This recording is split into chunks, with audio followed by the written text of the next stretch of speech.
Good evening, everyone. Romney Smith at WTOC for The News Now, bringing you quick updates of stories that we're working on for you right now. Thank you so much for joining us. We're on a lot of different platforms. Our website, wtoc.com, the WTOC apps, Amazon Fire, Roku, YouTube, Twitter, and Facebook. Shout out to those of you who are on Facebook who are interacting with me right now, saying good evening, like Janie Givens. Certainly appreciate you. Robert Carter, who says he's watching from Metter, Georgia, and even more of you.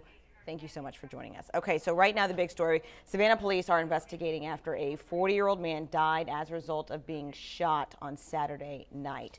That is our lead story, and we're still working to learn more details. Officers were called to a home in the 1500 block of Lincoln Street around 9:30, and they found Charles Lee dead from gunshot injuries. All parties that were present at the time of the shooting were still there when police arrived. Police say a fight broke out shortly before Lee's death. A person of interest has been identified and interviewed. However, officers have not made an arrest at this point in time. If that changes, we will update you on this story. But for now, again, they have one person of interest that they've spoken with, but no one has been arrested or charged. If anything changes, of course, we will let you know. We're continuing to work on details on that deadly shooting. And as soon as we have them, of course, you'll know about it both on air and online at wtoc.com. Let's switch over to some environmental news, shall we? A study by the environmental group says 11 coal-powered plants in the state of Georgia are actually leaking chemicals into our groundwater. Quite disturbing in their study.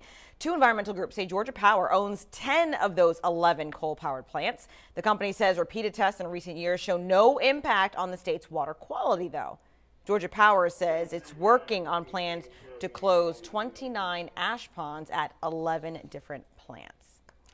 Well, in case you didn't hear it, Georgia Southern has something to be really proud about because yesterday, I hope you know about this story by now, the football team won. Yeah, so let's get into it. Eagle Nation continuing to fly high after a nail-biting victory in last night's Raycom Media Camellia Bowl. The win was not easy, but keep in mind, Georgia Southern had beat Michigan 23-21, and even though the game was out of state, there was a wave of blue in the stands with Georgia Southern fans who made the long drive to Montgomery, Alabama. A field goal in the final seconds decided the game, and they won. They capped off a remarkable 2018 season for the Eagles. From all of us at WTOC, go Eagles, and congratulations. I know my Facebook was lighting up when they won, and people saying, I can't believe it, job well done, this is amazing, we're so proud. Alumni, you guys represented intensely on social media, and I loved every single bit of it. Nail biter of a game, but don't you like that? I don't like it when it's a blowout where one team's winning 20 or 30 points over the other team, because then you're like, okay, they're going to win, but nail biters down to the wire makes for a really good game. So that was excellent. So to all you Eagles fans out there, Charles Smith saying go GSU on the Facebook Live. Totally get it. All right, so how are you guys doing on your holiday shopping? We're less than 10 days now from Christmas, and if you're like me, you haven't started.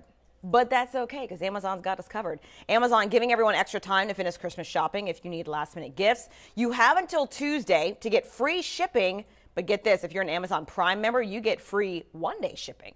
And if you haven't shipped that special someone their Christmas gift, it's not too late.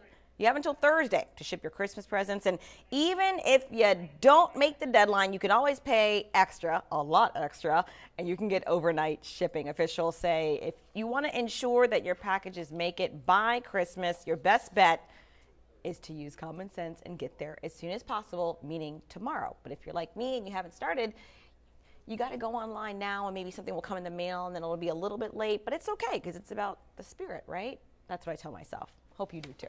It's not about the gifts. It's about the spirit. Okay, let's get a quick look at weather. I have the WTOC iPad up. This is what we're saying right now. A little less than an hour ago, we were still hovering around the 50s everywhere. Some places, Beaufort and Hilton Head in the low country at 59 degrees. Other places, Baxley, Hazelhurst, Jessup in the mid to low 50s. Not too bad right now. We'll have a full forecast for you, of course, with Andrew Gordon coming up later. But you know what? I do want to give you guys a programming note for those of you who would like to stay up late and watch the news with me tonight. We had a doubleheader on CBS, so that pushed the regular programming back, so that pushed our newscast back. So we actually aren't going on until about 11:30. But if you can stay up late and hang with me, I'd absolutely love it. Again, we'll have a lot of updates on the stories that we're working on, including that deadly shooting. But until then, That's all I have. Let me say hey to a few of y'all on Facebook right now. Mary Sullivan watching from Alma, Georgia. Barbara Hayes in Savannah. Appreciate that. Brenda Mobbs from Townsend, Georgia. Hello from Rankin. Chris Love, Selena Laddies in Jessup. Joe Baker watching in Atlanta. I'm from Marietta. Love it. All right, guys. Midway, Shelby Hagan, Statesboro checking in. Dave Goodell. Why are you fibbing on here? You said every single day there's a shooting in Savannah, sir. Come on now. We are so far from that, it is not even funny. Now, how are you going to try to fact check the news people? We do not have shootings every day. Matter of fact, let me tell you something. This is actually one of the safest places I've ever lived. But I've also lived in very big cities. Washington, D.C., Baltimore, New Orleans, Atlanta, New York. Let me tell you, those cities have shootings every single day. Our murder rate is very, very low. So be thankful and appreciate your local law enforcement. All right, there's my PSA for the day and my good deed. That's all I have for you right now. If you want to get updates on other local news stories, you can always watch our website, wtoc.com, and our social media platforms, Facebook, Twitter, Instagram, YouTube, all that greatness. I will see you tonight at 11:30 if you can stay up late enough. Bye, guys.